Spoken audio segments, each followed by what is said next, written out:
வணக்கம். அக்ஷயா அக்ரிகேர். இப்போ நம்ம பார்த்துருக்க இந்த எலுமிச்சம் தோட்டம் ஒட்டஞ்சத்திரம் சத்திரப்பட்டி செல்வம் அவங்களுடையது.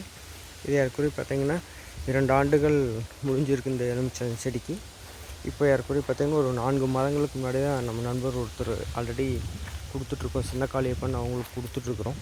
அவங்க ஆண்டு முழுவதும் சீரான காய்ப்பு இருக்குது அப்படிங்கிறதுனால இது ஆரம்பத்துலேருந்தே கொஞ்சம் மெயின்டைன் பண்ண முடியலைங்கனால அப்படின்னு சொல்லி இது பூரா பார்த்திங்கன்னா ஒரு களை அதிகமாக இருந்தது. அதெல்லாம் அப்புறப்படுத்திட்டு அடுத்தடுத்து கொடுக்கணும்னு சொல்லியிருந்தோம். 4 மாதங்களுக்கு ஒரு முன்னாடியே பார்த்தோம்னா நம்ம மேலே பூச்சி அதிகமாக இருந்தது, வெள்ளை பூச்சி புழு இருந்தது. அதுக்கு ஸ்ப்ரே பண்ணிவிட்டு அடுத்தது பார்த்திங்கன்னா அமினோ பேஸ் மைக்ரோ நியூட்ரியன் கொடுத்துட்டு அதுக்கப்புறம் பார்த்திங்கன்னா இந்த இலைப்புள்ளி ஃபங்கல் வைரல் வராமல் இருக்கிறதுக்காக சூடோமோனாஸ் ட்ரைகோடர்மா ஸ்ப்ரே பண்ணிவிட்டு கீழே ஃபுல்லாக உழவு ஓட்டி விட சொல்லி சக்கத்தான விதைச்சி விட சொல்லியிருந்தோம்.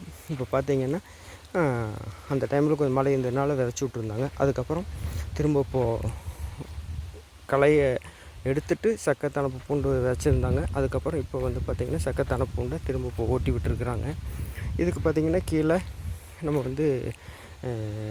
ஃபஸ்ட்டு கொடுத்தது பேக்டீரியா பேஸ் என்பிகே கொடுத்துருந்தோம். அதுக்கப்புறம் பார்த்திங்கன்னா சீவிடு ஃபல்விக் அமினோ மைக்ரோ நியூட்ரியன் கலந்து கொடுத்துருந்தோம். இப்போ பார்த்திங்கன்னா நீங்கள் காய்ப்பு வந்துட்டுருக்கிறத பார்க்க முடியும். 2 ஆண்டு கடந்துருச்சு. இப்போ காய்ப்பு வந்திருக்கு. இன்னும் கொஞ்சம் சரியாக ஏறக்குறைய நம்ம இதை எடுத்து 4 மாதங்கள் முடிய போகுது.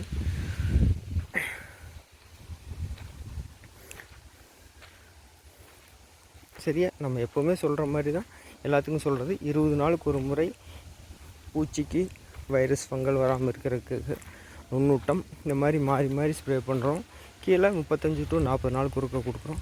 எந்த நிலையில் இருந்தாலும் அது காய்ப்பு திறன் கொண்டு வர முடியும். பராமரிப்பு மிக அவசியம். எலுமிச்சை பொறுத்த வரைக்கும் நிறைய இடங்கள்லேருந்து வர ஃபீட்பேக் காய்ப்பு கம்மியாக இருக்குது, இலை வறட்சி ஆகுது, புள்ளி ஆகுது, மரக்காய் வருது அப்படிங்கிற மாதிரி கம்ப்ளைண்ட் தான் நிறைய சொல்லிகிட்ருக்குறாங்க. ஆனால் அனைத்தையும் நிவர்த்தி பண்ண முடியும். சரியான பராமரிப்பு இருந்தால் கட்டாயம் நம்ம எந்த அளவுக்கு கவனித்து உள்ள உரங்கள் மருந்து அடுத்தடுத்து கொடுக்குறோமோ அதை பொறுத்து தான் பார்த்திங்கன்னா மகசூல் கொண்டு வர முடியும்.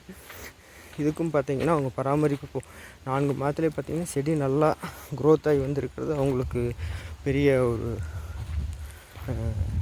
சந்தோஷம். இதனால் பார்த்திங்கன்னா இது க்ரோத் வரதை பார்த்துட்டு பார்த்திங்கன்னா இந்த தென்னந்தோப்பு அவங்களுக்கு தான். தென்னைக்குமே பார்த்திங்கன்னா கீழே தொழு உரங்கள் போட்டுட்டு இந்த 60 நாளுக்கு முன்னாடி கீழே என்பிகே பேஸ் பாக்டீரியா பேஸும் மைக்ரோ நியூட்ரியனும் சீவீடு இது எல்லாமே பார்த்திங்கன்னா 3 முறை கீழே அப்ளை பண்ணிட்டாங்க. ஒரு 15 நாள் கேப்பில் ஃபஸ்ட்டு குப்பை போட்டிருந்ததுனால என்பிகே பாக்டீரியா பேஸ் அப்ளை பண்ணியிருந்தோம் தென்னைக்கு. அதுக்கப்புறம் பார்த்திங்கன்னா சீவீடு பேஸ் கோகனட் ப்ளஸ் அதுக்கப்புறம் பார்த்திங்கன்னா மைக்ரோ நியூட்ரியன் எல்லாமே திரும்ப அப்ளை பண்ணியாச்சு.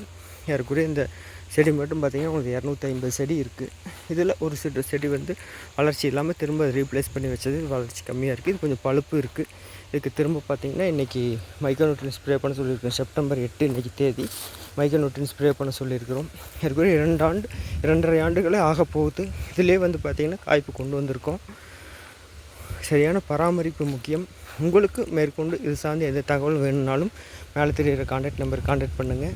உங்களுக்கு தெரிந்த நண்பர்கள் யாருக்கும் எலுமிச்சை வேறு எந்த காய்கறி தென்னை மஞ்சள் கரும்பு வாழை எது விவசாயத்துக்கும் தகவல் தேவை என்றாலும் மேலே தெரிகிற கான்டாக்ட் நம்பர் கொடுத்து கான்டாக்ட் பண்ண சொல்லுங்கள்.